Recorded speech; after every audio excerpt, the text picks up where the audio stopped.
on Sheree's face when she realized that she was going to be tied up. But she is me and I am her and we are us. Do you understand me? Hey you guys, welcome to part 2. If you have not watched part 1, pause this video and go over and watch that. That is my first impressions of the cast. Make sure you go and check that out first. Hey, when you're done, come back. Okay? Come back. Now, for those of you who have already watched part 1, now we are going to get into the actual episode. And I am so excited because, in my opinion, it was a really good episode. So let's dive right on into this thing. Damn. So we start this episode off with everyone in their cars and they're pulling up to the castle, right? As they're in the cars, they're having the conversations. Do you think such and such is going to be here? When's the last time you seen blah, blah, blah, blah, blah? The usual conversations you have when you're about to meet your castmates, right? And so they get to the castle, and when I tell you this castle is beautiful, baby, y'all been calling me for the wrong shows because I'm trying to live up in there. What is that? That's what I'm trying to live up in that. They pull up to the castle and it is so beautiful. And this is just the outside. They haven't even walked in yet, baby. This is the outside and it is absolutely gorgeous. So the host comes out and he greets everyone at the entrance of the castle, you know, in all of his extraness because... of his extraness. He introduces them to each other and just lets them know we're getting ready to go in here and prepare yourself because we're about to be dealing with deceit and treachery and all of the things, right? And he prepares them and they walk in. Now, when they walk into the castle, it is absolutely just as beautiful inside as it is outside. You know what I mean? First thing I notice, Bananas, CT, and Trishelle are all at the bar, right? They're having a conversation and just kind of, you know, filling each other out, collecting each other's temperatures, right? Trishelle and Johnny got this little issue with each other, whatever. And Trishelle walks out of the room.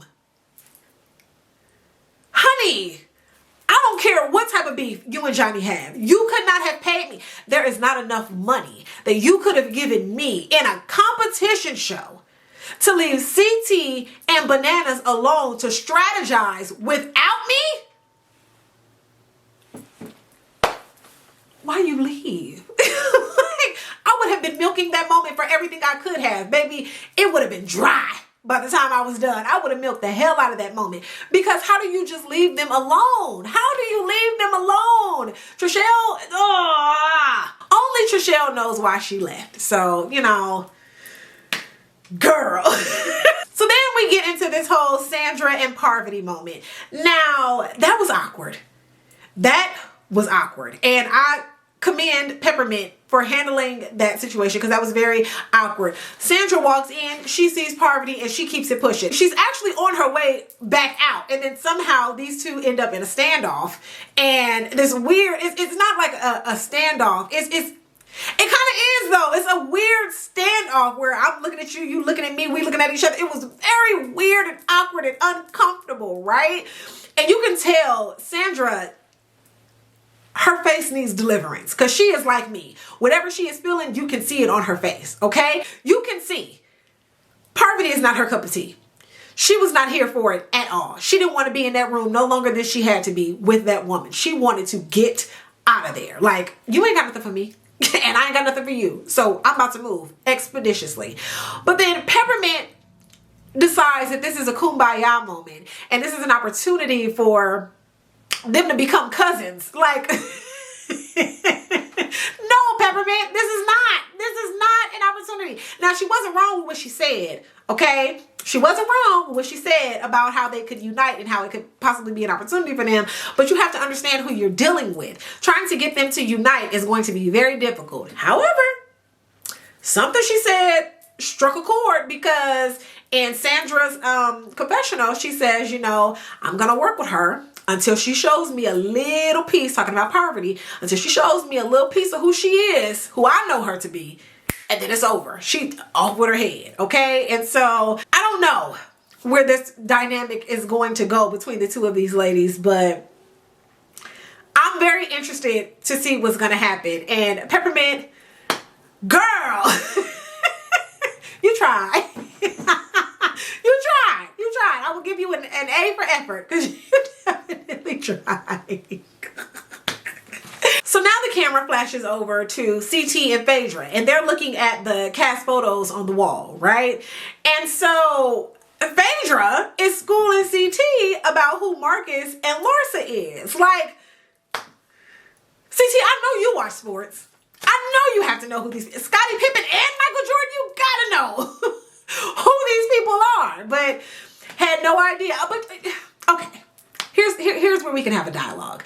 Do you guys think CT was playing? You know, because strategically, if you were trying to build a social game, this is a great way, because now he has made Phaedra feel like she schooled him on something. You know what I'm saying? She taught him something. So do you think he genuinely did not know who these people were? Or do you think he used this as an opportunity to build some type of rapport with Phaedra?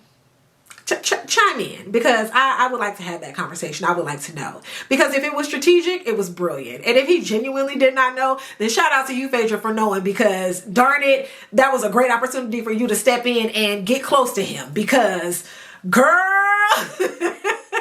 girl. So yeah, one of the things that I really enjoyed was when Alan sat each of the contestants down and he asked them if they wanted to be a faithful or a traitor and why. And I'm listening to everyone giving their reasons for why they wanted to be a traitor, or, you know, this and third. I think CT was one of the only ones who said he wanted to be a faithful. He was kind of like, you know, isn't the fun part trying to figure it out? And, you know, and I agree with that. I 100% agree with that. I was sitting there as I was watching the episode. I had to pause it because I was thinking like, okay, Dianne, if he asked you, would you want to be a faithful or a traitor? What would you say? And so many different answers came into my mind, but here's what I came up with, right? I would want to be a traitor, but not for the reason of being a traitor. I would want to be a traitor because I think if I was a faithful and the traitors knew that I wasn't one of them, they would try to vote me out strictly because of my reputation of figuring stuff out. They would be like, oh, she's going to find out who we are. We got to get her out immediately. And so I think that would danger my game. But if I were a traitor, right? And I'm just going to stop there because, you know, if they call, I don't pick up my phone too much these days, but if they call, I just might answer. And I don't want to tell on myself. So I'm just going to leave it at that. I really sat there and I thought about my answer and I was like, wow, like you have to think, it's not just about, oh, I want to be a traitor. You can't, it's not that black and white. Like there's so many different levels, especially as someone who came from a previous show. You have a lot riding on whatever side of the fence that you're on. So you really have to choose wisely. And sometimes being a traitor is not the wisest choice. You know what I mean? Anyway, that was one of my favorite parts though, when he sat them down and asked them if they wanted to be a traitor or a faithful, and just listening to some of the answers was very, very interesting. Janelle definitely wanted to be a traitor, and I get it because she's thinking if I'm a traitor, then I have control and longevity, but I think, and we later find out that she is in fact a faithful, and I think Janelle being a faithful is perfect. I think that was a perfect decision to make her faithful. Here's why. As a traitor, Janelle wouldn't have fought as hard as she did in that first challenge. You get what I'm saying? She wouldn't have, for what? She wouldn't have fought as hard as she did. You know what I mean? But the fact that she is a faithful and the fact that she is Janelle and she has this reputation, that's why she like, I don't care what none of y'all talking about. I'm going to get this safely. You know what I'm saying? There was an urgency. She knew she had to do something. If she had the luxury of being a traitor, I don't think she would have done that. I don't think she would have done that. And then I think the people would have expected her to be a traitor anyway. I think the people would have been like, oh, Janelle's definitely going to be a traitor. I thought that Dan was going to be a traitor. So to actually make Dan a traitor was, but at the same time, as a faithful, like I said, if I were a faithful, I'd be in danger. If he were a faithful, I think he would be in danger. Does that make sense? I don't know all the rules of the show and the ins and the outs. I'm only going by what I gathered from the first episode. And so from this first episode, I think that, yeah, her being a faithful just makes sense. But baby, she was pissed. Because Janelle 100% wanted to be a traitor. So anyway, they're sitting around the table. And now it's time for Alan to pick who the traitors and the faithfuls are going to be. So Alan goes around and he's doing the tapping, blah, blah, blah, blah, blah. So you can hear his footsteps when he's going around, right? And so the very first time he passes Dan, you can see the look of discouragement and disappointment on Dan's face because he really, really, really wanted to be a traitor. But then when Alan doubled back, and he came back to Dan and he tapped him, you could see him light up like a little kid during Christmas, like, oh my God, it's about to go down. And so I was super excited for Dan. And then of course he also goes around and he taps on Phaedra. And so in my mind, I'm thinking there's like a lot of traitors. You know, I didn't know that there was just two. I thought there were going to be a lot of traitors. So when they just tapped Dan and Phaedra, in my mind, I'm thinking, oh, this is for dramatic effect. They're only going to show us the first two.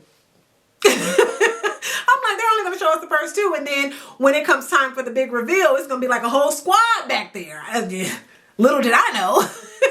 So anyway, when it's time to take the masks off, you know, at this point, all of the traitors have been picked. Sandra is pissed because she also wanted to be a traitor. And it is on her face visibly. She is hot as fish grease because she is a faithful. But I'm confident, and not just because of clips. I'm confident that she's going to figure out a way, because she is a strategist. So she's going to figure out a way to navigate this situation. But baby, mama was hot, okay? She was upset. So now everyone has went away and it's time to have the conversations, right? Who's a traitor? Who's a faithful? Did you get picked? Did you get picked? Right? And so they're having these conversations, and this is where Larsa decides that she wants to make it known. She heard Alan raise his hand up when he walked by Parvati, right? She heard the sound effect on the side of her, and it just so happened to be the side where Parvati was. Now again, like I said in my first video, she wasn't wrong. Now, she was wrong that in the sense of him actually tapping her. But like I said, he did lift up his hand and he did the 42 fake. He was like, and put his hand back down and did not tap her, right? But the lifting of the hand actually did happen. So, you know, my girl wasn't wrong in that moment. She was not wrong. So I see you, girl. And for now, because I don't know what you're going to do in future episodes, but for now, I'm going to stick beside you. So we find out that we have the two traitors, right? They don't know that, but we know that as the viewers. We find out that we have the two traitors, but now the house finds out that they can also pull in another one. And so at this point, Dan's big brother wheels start spinning. And he's immediately like, oh, I can pull in Larsa and I can make her be the next traitor. And then when the mess hit the fan, he was going to put her in the front and let her fall on the stick. Like, baby, you're going to fall on the sword. He said, I'm going to set her up to take the fall whenever the time happens, okay? So that's what's going to happen here. And I was like, oh, Dan. Oh, Dan. The wheels, they're spinning immediately, right? The conversation that happened with Bergie, I'm just kind of like, was he drunk? What was it? Why was he so tickled? And so what was it that made him so anxious and so nervous, or so whatever that emotion was that he was feeling in that moment? What was that? Because he wasn't a traitor. You know what I mean? And because, again, I thought that for special effects, they didn't show us everyone who had got tapped. And so in that moment, I started to believe, and I think it was Ekin-Su as well, started to believe, like, you, my dear, might actually be a traitor, because why are you so nervous? And even she was pointing it out. She was like, I never said you were a traitor. He's like, I'm not a traitor. I'm not a traitor. And I'm like, baby, no one said it. No one said it. So you're telling on yourself in a way that you don't have to. What is happening right now? He made me so nervous. His face was so red. I didn't understand what was happening in that moment. Maybe, you know how certain guys get a certain way when they're talking to a pretty girl. Maybe it was that type of situation. I'm going to give you that. I'm going to give you that, Bergie. Maybe, Ekin-Su was talking to you and you were just kind of like, oh, she's so pretty. And you turned into shy boy. We don't know. But whatever that was, you was about to get yourself in trouble, friend. I'm going to get it together. So now we get to their first challenge. And I'm excited about this because I'm one of those people who love competition shows. I really do. So we get to their first challenge, and Tamra, the housewife, isn't feeling well, so she can't participate. What happened? What happened that you couldn't participate? Because I know. Anyway, I want to know what happened. What was going on with her that she couldn't participate. Anyway, she didn't feel well. If y'all see me keep looking down, it's because I got notes. I took notes! So if you see me looking down, I'm looking at my notes. But in any event, she got sick. She didn't feel well. And so she couldn't participate in the competition. Oh well. So here's the mission. And it is all water. It is all water. So they have to go out into the ocean in these paddle boats, right? There's paddle boats, right? Into these little paddle boat, rafting boats. I don't know what they are. They were in the boats, right? They have to go out into the boats and collect these puzzle pieces, right? And so once they get all of the puzzle pieces as a team, they have to complete this huge puzzle, and then all of them have to swim back to shore and be out of the water before the time limit is up. They have 40 minutes to do this entire thing, right? If they complete this competition, they get $30,000 added to their bank, right? For the winner. So the winner gets $250,000 plus however much they make from these missions, I'm assuming. So the first pot is $30,000 added to that, right? And so before the competition even starts, before the mission even starts, Alan drops 2 bombs. The first bomb he drops is that you're not only playing for the money, right? You're also playing for safety. And so there are 3 shields out there. And the first 3 people to get those shields, those 3 people are safe from, I'm going to say elimination because it's YouTube, so I'm not allowed to say what they say on the show. So you can't, we'll say banished, because I think banished is a word too, right? So you can't be banished, right? And so go get them 3 shields, right? But in order to do that, it takes a certain amount of selfishness, because this is a team competition. Like, this challenge is a team mission. And so if you branch off to go get safety, that's time you have taken away from the team coming together to finish the thing. Now, you only got 40 minutes to do this, right? And so are you a team player, or are you going to look out for yourself? That's basically what you're about to show in this first mission, and I guess the missions to come. Who's looking out for who, right? And so that, and I like things like that, because you better believe I'm going to get safety. I don't care. Even if I was a traitor, I'm still going to get it. Go get the safety, right? Now, the second bomb that Alan drops is the fact that they are going to start this mission tied up. No. No. Don't do that. I don't do that. I don't play those games, right? And Sheree felt me, because the look of terror on Sheree's face when she realized that she was going to be tied up, that she is me and I am her and we are us. Do you understand me? Because no, don't tie me up to nothing. You understand? Now, they have 40 minutes to complete this challenge, and they all have to start tied up. So the clock starts and it's time to go. Janelle is on a mission. Everybody is working together to untie each other, because again, this is a team mission. And so we have to work together as a team. We have to untie each other to make it go faster. Baby Janelle is untying herself. Do you understand me? This mission consists of Janelle, and Janelle, okay?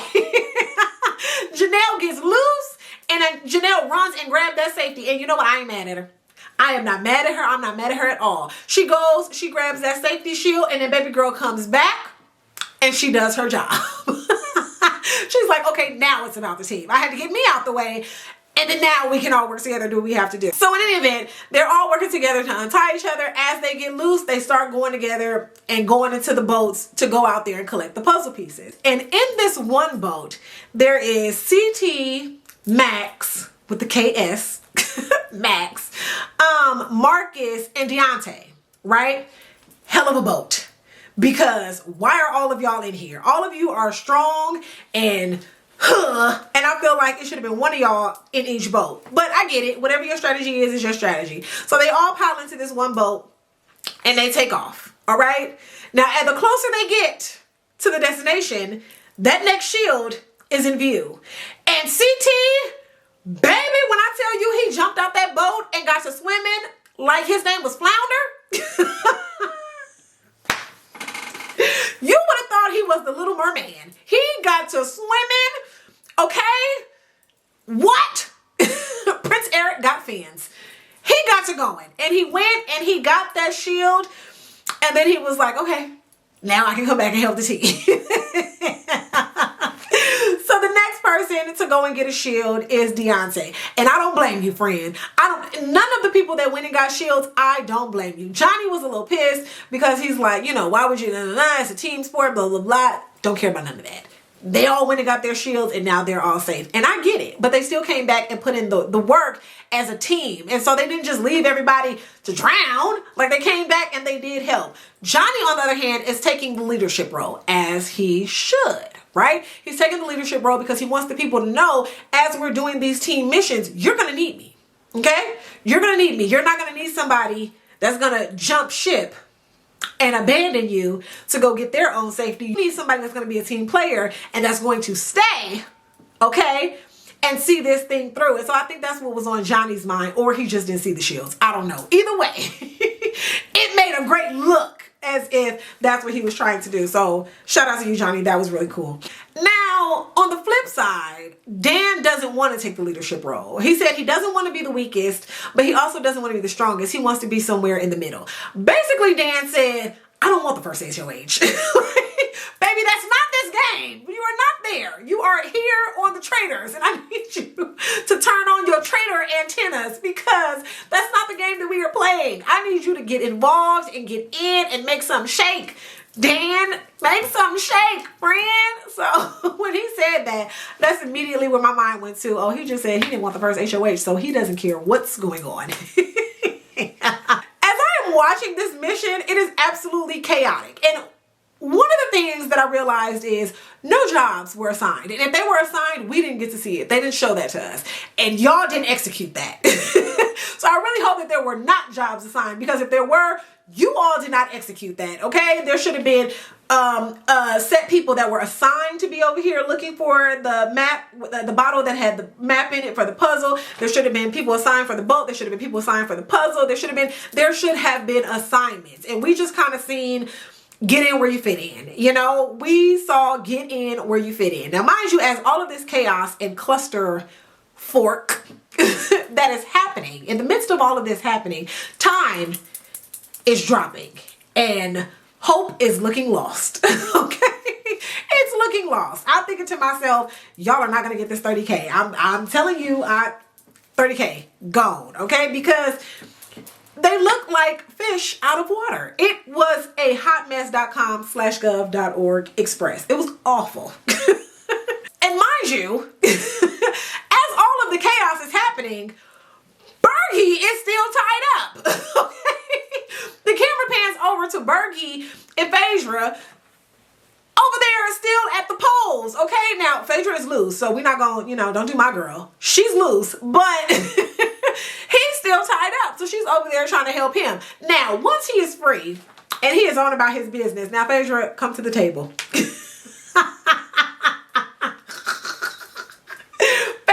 Table. Because, ma'am, why were you over there collecting ropes? That was not a part of the mission, baby. Why was you over there collecting ropes? Child, where's Sheree at? Child, where is Sheree? Child, where's Sheree crazy? Child, where is Sheree? Why she is putting ropes in a bucket? We don't even need those ropes anymore. Why are you cleaning up? You are not a part of the cleanup crew. Go help with the mission. Oh my gosh. That's what I'm trying to tell you. Between her and Sheree, I feel like I'm about to get so much TV gold. It's ridiculous. But in any event, she finally goes over and starts helping. No, I think Sheree had found the map before Phaedra even went over there. Sheree ends up finding the map, and then they're able to take it over to the people in the water, and then that's how they know exactly how the puzzle is supposed to get. Chaos 2.0. They can't really figure out how to get this puzzle together. Now, CT is safe, right? And so I don't understand why, because in the challenge world, CT is known as one of the puzzle gurus, okay? He's very smart. So he's known as one of the puzzle gurus. Why were you not on top of this puzzle? You should have been one of the ones standing on the top telling, okay, move this one here, move this piece here, do this, do that. Or maybe they were too heavy, and so maybe he had to be like the muscle to push the blocks. I don't know. But I expected him to orchestrate that entire thing because he is one of the puzzle gurus. So I did not understand that friend was in the water giving directions that made no sense. He was just screaming. Everybody was just screaming. It was just so...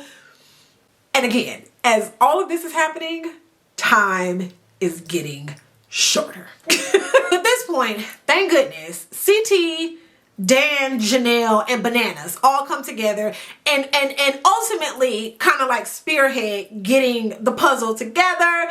They figure out the puzzle. All the pieces are clipped together. It's good. They all swim out of the water and they make it literally by the hair on their chinny chins. Okay? So they get the 30K and it's all good. 30K in the bank for the main pot, and now Deontay, CT, and Janelle are all safe from banishment. So, you know, it's a win of a day, okay? Dan and Phaedra didn't have to worry about safety because they're traitors, so that wasn't even on their mind. I don't know what was on Phaedra's mind, but it was not the mission. So now everyone has changed back into their regular clothes and they're sitting down having conversations just about the day and, you know, strategizing. And Janelle, Phaedra, and Parvati are all having a conversation, right? They're sitting down, they're eating, and they're talking. And so Parvati looks at Phaedra and she goes, yeah, you know, tonight's banishment is going to show, it's going to say a lot about the traitors. And so Phaedra goes, It quickly turns over to Janelle to see what Janelle has to say. And when I tell y'all, I fell out in the floor laughing because when she turned her head, it was like, so what you got to say? Because I need you to chime in because I'm not going to say anything. When I tell y'all, my girl is keeping her mouth shut. She is not saying a word. I don't know who talked to her before she got on this show and told her, Phaedra, don't say anything. But when I tell y'all, my girl is listening. She is taking in information and nothing is coming out. So far, we only in episode 1. I don't know what she's going to do later on. But right now, my girl is taking in information. When I tell you I'm there with my notes pad and my pen and I am... Girl, where was you at during my 3 seasons of Big Brother? I could have used that advice. She is doing no talking and it is so good. I do hope, you know, when you hold your cards too close to your chest, sometimes it can bite you later on because people don't trust you because you don't give anything. You know what I'm saying? And so they constantly feel like, well, we're telling her this, and this, but she's not giving us anything back. That's my only concern with this. I hope that that does not come back to bite her. But in this moment, that was hilarious. And Janelle also didn't say anything. So, you know, something in my mind was like, maybe Janelle doesn't trust Parvati. Maybe she doesn't trust Phaedra. I don't know. But she didn't trust one or both of them sitting at their table because Janelle didn't say anything either. Or if she did, we didn't get to see it. But it didn't look like she said anything either. So, you know, everybody real tight-lipped. Now we get to this moment between Trishelle and Peppermint. And the conversation was very, again, it was so minute. And it was a joke. I took it as they were joking, right? That's how I took it. And so when Trishelle made the comment that if I go home, then you're the traitor, right? Or if I go home, then she's the traitor. Talking about Peppermint. And Peppermint said something back to her. I don't remember. And then Trishelle said, oh, I'm only joking with you. And then Peppermint goes, I can't tell. Right? Very awkward. Like, it was very, very awkward. It was very awkward. But I feel like it didn't have to be as big as it was. But like I said in my first video, in this moment, 2 things happened. Peppermint took it as, it's not a big deal. I'm going to go on about my business. And when the camera pans to her, she is alone, walking off, going to go do whatever. She probably was going to go talk to somebody about anything else other than that moment. Because again, in the real world, outside of camera, that wasn't a big deal. Like, we just had like a little... That wasn't even a thing. It was like banter. It wasn't a thing, in my opinion. It wasn't a thing, right? And so Peppermint probably went on about her business, but then we see Trishelle, and she is capitalizing on this moment because people were there watching. So this is an opportunity that if there is a target on Trishelle, we don't know if it is or not, but if there is a target on Trishelle, this is an opportunity for Trishelle to then flip it onto Peppermint. And she's doing that. She's going around, she's strategizing, and she's planting seeds. She's playing the game. You know, again, I'm not saying what she did was right, but what I'm saying is she's playing. Whether that's good or bad, I don't know. We're going to find out I guess in the next episode, because we'll see which one goes home. If either one of them goes home, I don't know, but we'll see we'll see who ends up with the upper hand out of this situation, you know. And that was my fear for Peppermint. That was my fear. I needed somebody to tell her before she came in here, this is how you play this game. We've seen how well you did on Drag Race, but this is how you play this game. You know what I mean? So we'll see what happens. So then we see, in Dan fashion, Dan decides to have these one-on-one conversations, right? And the first person he pulls to the side is Janelle. Of course, CBS Big Brother, the BB Alliance. Of course, makes sense, right? Janelle goes, oh, I couldn't wait to talk to you. I've been waiting to talk to you. I really wanted to talk to you. So at this point, he knows he's got Janelle, no problem. Nothing else needs to be said. But then we see him go and grab Sandra. And they start talking. And then he has a conversation with Parvati. And they start talking. And I'm like, oh, Dan, what's happening? What are you doing, friend? What's going on? But he's trying to make sure he has his people, because he understands, as a gamer, as somebody who's played these games, there is power in numbers, right? There's strength and power in numbers. And so he's trying to stack up his numbers, I guess. Even though he's a traitor, he still understands that there's power in numbers. And so he's trying to rack up his numbers. Child. So now at this point, it's time for us to meet all of the traitors. Again, I didn't watch the first season, so if in the first season you guys got a chance to see all of the traitors up front, then my bad. Because in my mind, I felt like they were saving the rest of the traitors for like this great big old reveal. I didn't know that it was just going to be Dan and Phaedra. I had no idea. Especially fast forward to me seeing some of the clips that I saw on social media. I knew for sure that there was going to be a third one. I just, again, that's why I'm thinking dramatic effects. We're going to see the rest of them come out later. I'm not knowing. This is it. This is it. So we get Dan and Phaedra. They see each other. They're finally revealed to each other. And they're so excited about seeing each other, whatever. They are the traitors, it's their castle. So now they have the chore, or the task. Now they have the task of picking a third. This is where it gets a little tricky.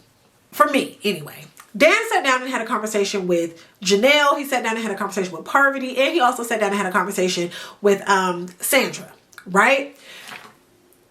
Phaedra has her group of people that she's also talked to, with CT at the top of her. Like, she wants to pull in CT. And so for me, in the beginning, I had to really sit back and think about it, right? In the beginning, I was like, why did he pick Janelle? But then I was like, hold on, because if I have two Big Brother players in here as Phaedra, my antennas are going to go up. What are y'all trying to do? That's a problem. So that immediately took Janelle out of the box. So that I understand. I get that. Even if that wasn't the reason, to me, that's what makes the most sense. I wouldn't want to bring her in here and alarm Phaedra in any way, right? And so then I'm thinking, like, why not Sandra? Why not pull in Sandra? What was it about Parvati?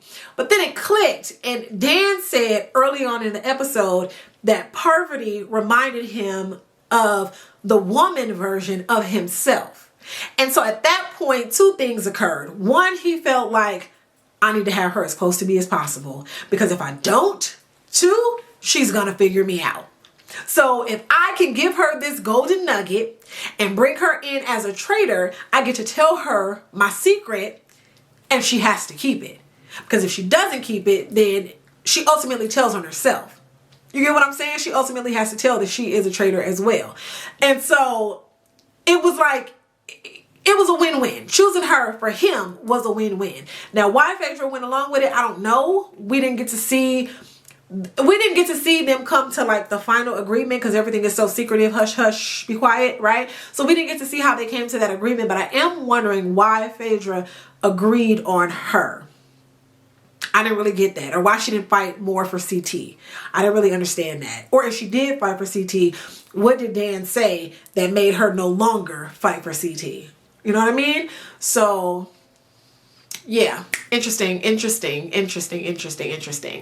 very interested to know how they came up with that. So, as I've said, they're going to choose Parvati. We don't see that in this episode, but again, I've seen clips of the three of them, and so I know she's a traitor, right?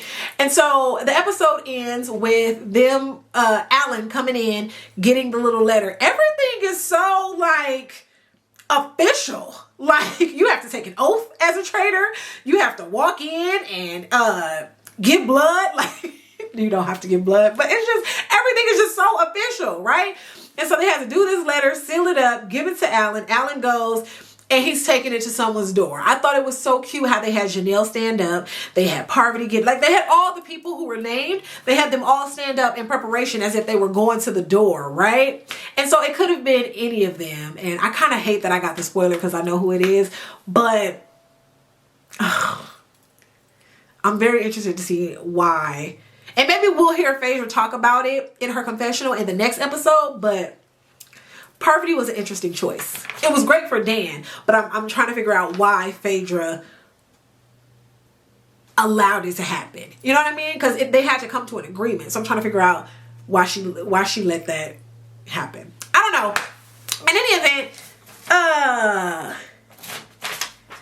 that's episode 1. We got through episode 1. I am excited to get into episode 2. I'm going to watch that today. I'm also going to start Love is Blind. Yes, because I want to be able to stay on top of that. I don't want to have to review and recap them episodes like weeks later. I want to stay on top of it so that I'm following the storyline with you guys so we can have the discussions here and also on social media. You know what I mean? I am so excited about this new journey that we are taking. And yes, y'all know this is my lane. I love watching shows and I love talking about shows. And so this is going to be so much fun. And I thank you guys for taking this ride and this journey with me. If you like this video, make sure you like this video. Make sure you share it. Tell your mama, your daddy, your auntie, your uncle, your daughter, your brother, your son, the barber, the baker, the cook, the whoever. Tell them to come and watch it, okay? Make sure you share this thing and turn on the notifications so when I post my next videos, you'll be the first to know. I love y'all with the love of the Lord. And until my next video, I'm out.